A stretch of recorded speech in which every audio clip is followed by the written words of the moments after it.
The PlayAction Podcast is fueled by Picasso's Pizza, where every night is pizza night.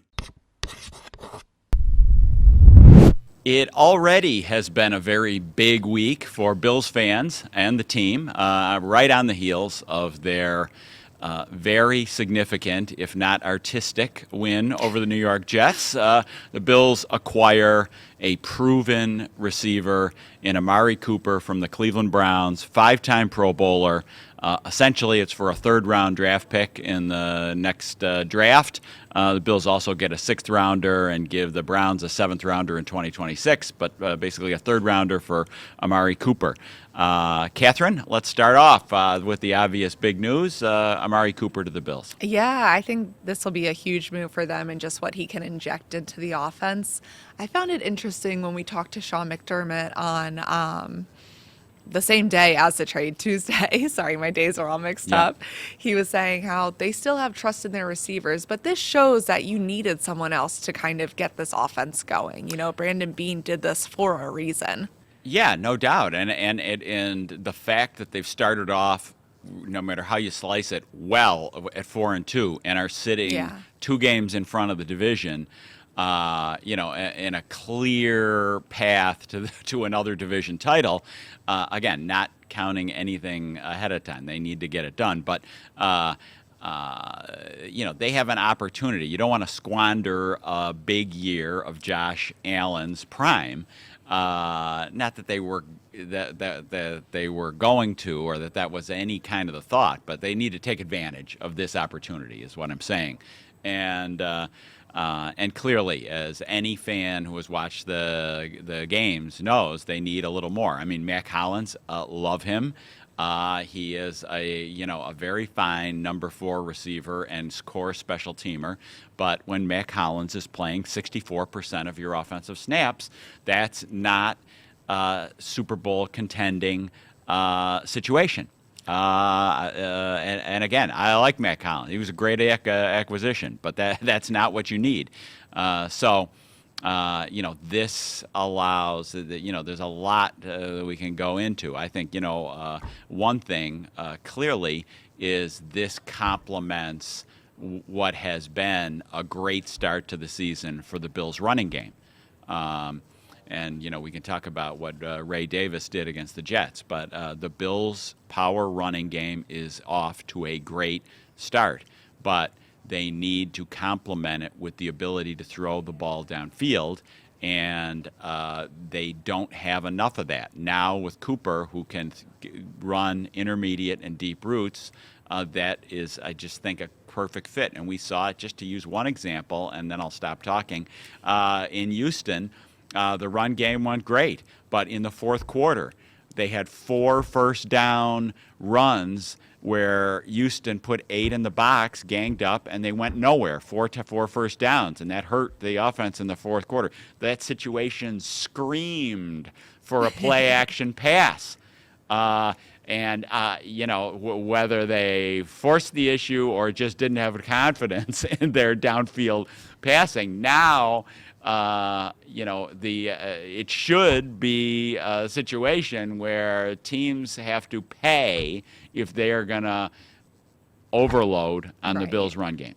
Yeah, and I think it was interesting, too, hearing Joe Brady talk about Amari Cooper. And he was candid. We got him, a few hours after the trade. So they don't know. They have a plan for him, but he wasn't going to reveal it to us at that point. They still are getting to know him, but he was talking about Cooper's ability to create separation. Yeah. And I think that's something they've been looking for a little bit more in this offense. And I think just kind of his ability as far as diving into a playbook. He has a relationship with Adam Henry, who coached him previously, the wide receivers coach for the Bills. And he was telling Joe Brady just how cerebral he is. So they're going to have to get him up to speed quickly, but they believe he's able to do that. Well, and that's an advantage of pulling the trigger now as opposed to waiting until the trade deadline. Gives them 3 more games. And I think you make a good point. it might not. It's going to take some effort and work to incorporate him into the offense. Even last year when they brought Cole Beasley back, they had a hard 2 years. They had a hard time working him seamlessly in. But I certainly think they should be. Looks like a fit, and and Cooper has been the X receiver. The line of scrimmage receiver opposite the tight end in Cleveland, but he can play the flanker receiver. I think that he could even cut down a little bit on Keon Coleman snaps, like Cooper play a few X receiver snaps. So anyway, he's got the ability to move around, and as I said, they need They need to make defenses respect them down the field. And even I go back to the Kansas City divisional playoff loss. The offense and again, the reason they lost that game was the defensive line stunk. But the offense was good in that game. But in the second half, Steve Spagnuolo adjusted and overloaded, and brought more people up to defend the run, and the Bills didn't make them pay enough. This gives defensive coordinators more to think about. You bring up the man coverage, which is a great point. They killed Jacksonville's man coverage, but Jacksonville doesn't have the cornerbacks that Baltimore has, right, or that Houston has, or that Kansas City has, or that the Jets have. Right. So those are four matchups right there. Baltimore, Kansas City, Houston, Jets, where this is should be a big help. Now the Bills are bringing Amari Cooper in on a short week as they also gear up to face the Tennessee Titans now. We're finally back to a 1 p.m. game at home in Orchard Park. Now, this Titans defense, let's start with them and how they match up against the Bills offense. Titans are 1-4, but their defense has been solid. What stands out to you there? They rank number 1 in the NFL. Yeah. In fact, I just rechecked. I couldn't believe my eyes there that they rank number 1 in the NFL, and they're number 1 against the pass. Yes. With a ridiculous 135 yards per game allowed. Now, they are not the best defense in the NFL. They have played a weak schedule of offenses. They, especially pass offenses, including Chicago, or at the first game of the season, and including the Jets when the Jets were at their worst. Played a terrible game against them. They played Miami without Tua. They played Indy. So I will say, so they have talent on defense. Their best part of their defense is their interior. Two defensive tackles, Jeffrey Simmons, who the Bills know very well, who is a superstar, and then they drafted big Tavondre Sweat, who you and I talked to at the Senior Bowl. We did, yeah. Hard to miss him. Out of Texas, 360 pounds of all man. So they are tough. They are stout up the middle. So that's a fun matchup. It is, again, kind of an interesting statistical note that they are number 1 when obviously that's not translating to wins. Right. And so I think kind of you look around how this Bills offense is able to match up against them. I think Josh Allen's going to be able to throw for a little more than what they're allowing right now, frankly. Yeah, their edge rushing is underwhelming. They have one established edge rusher in Harold Landry. But their edge rushing is is a unheralded group for the most part. It's not that good, if you ask me. Yeah.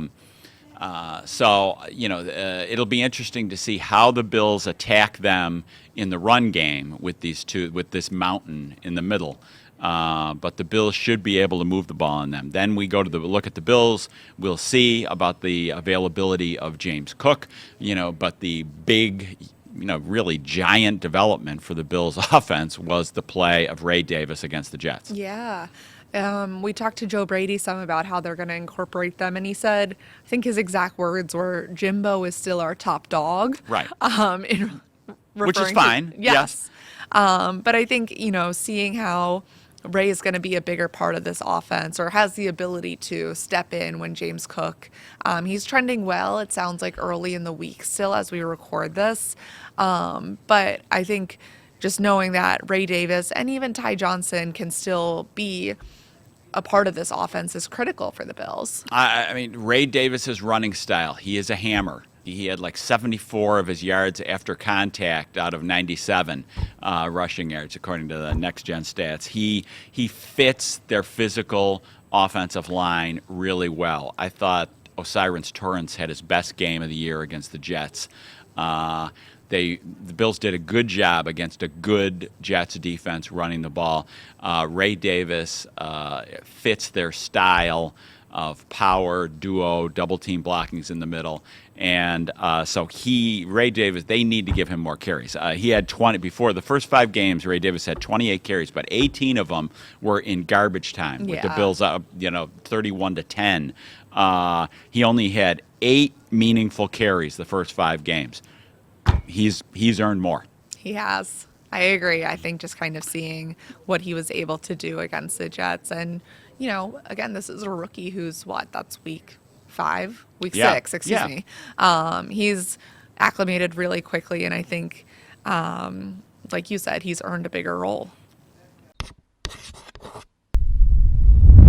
The Bills' defense coming off a good performance overall against the Jets. Gave up 20 points, including Hail Mary. That's 7 they shouldn't have given up, which I'm, my mind, not counting. But they also, the Jets had 2 field goals they should have gotten. So in the should have scoreboard, they gave up 19 to the Jets.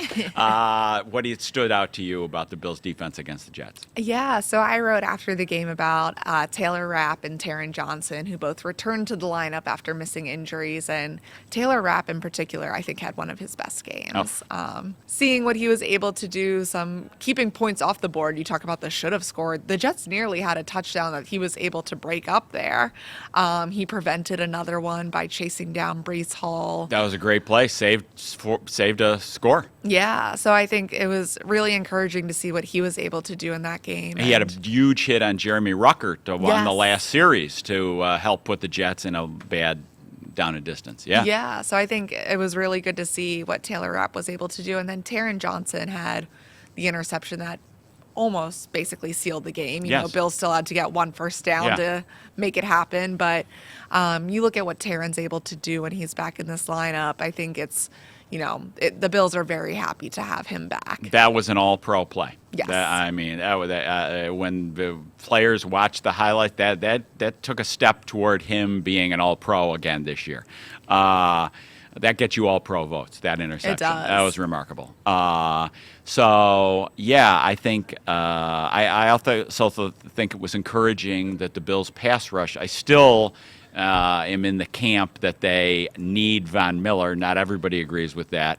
I still think they need a healthy Von Miller down the stretch and in the playoffs. But A.J. Epinesa beating the Jets' best lineman, Tyron Smith, for 2 sacks was impressive. The Bills live and die with their defensive line.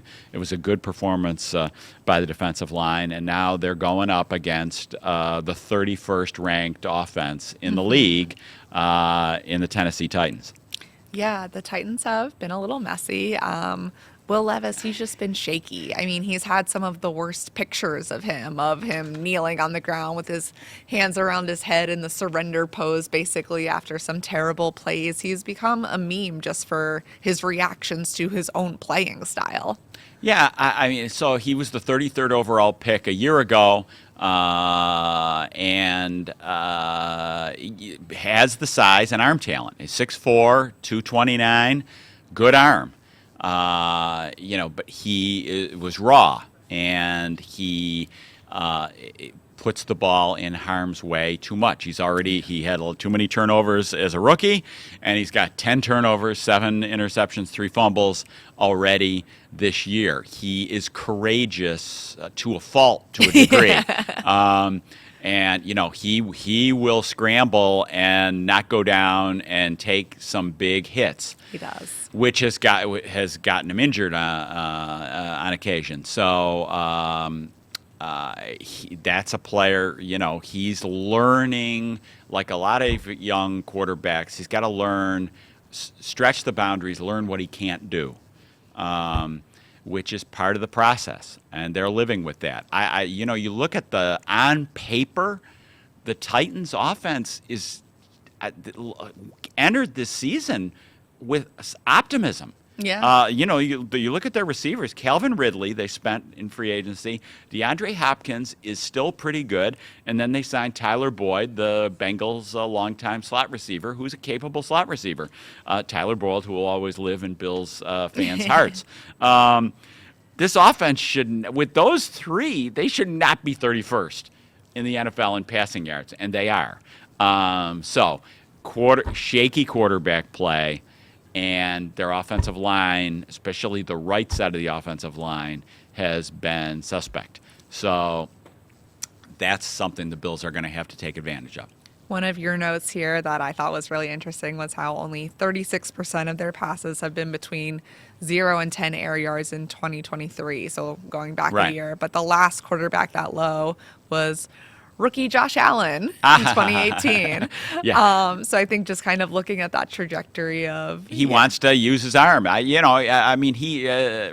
So Will Levis has some physical traits. You can see why they drafted him, but he's got there's a long development runway for him, and how quickly can he learn and ascend, and how much patience are they going to have with him will be, big things. They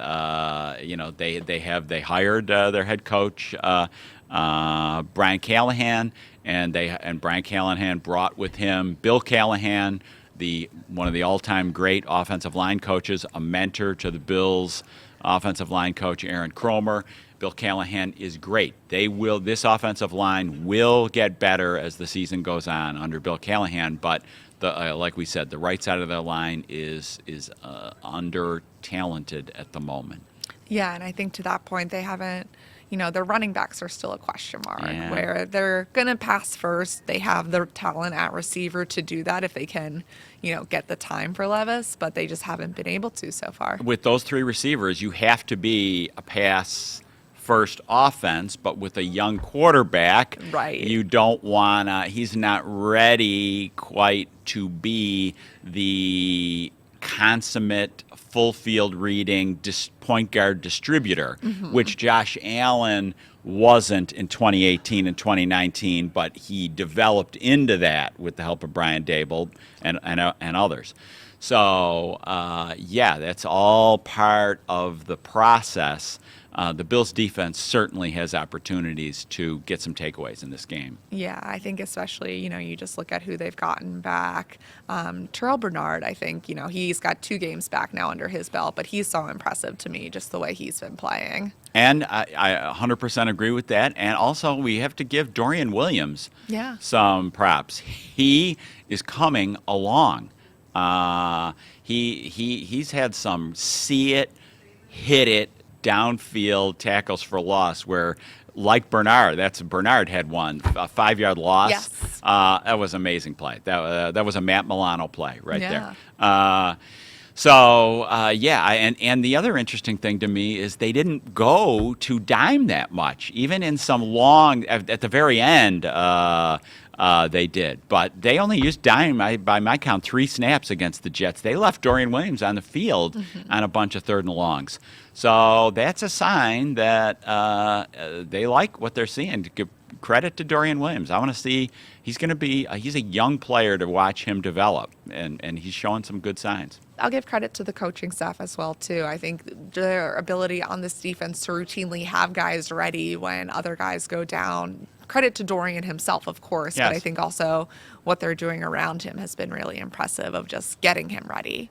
Titans coming into town this Sunday.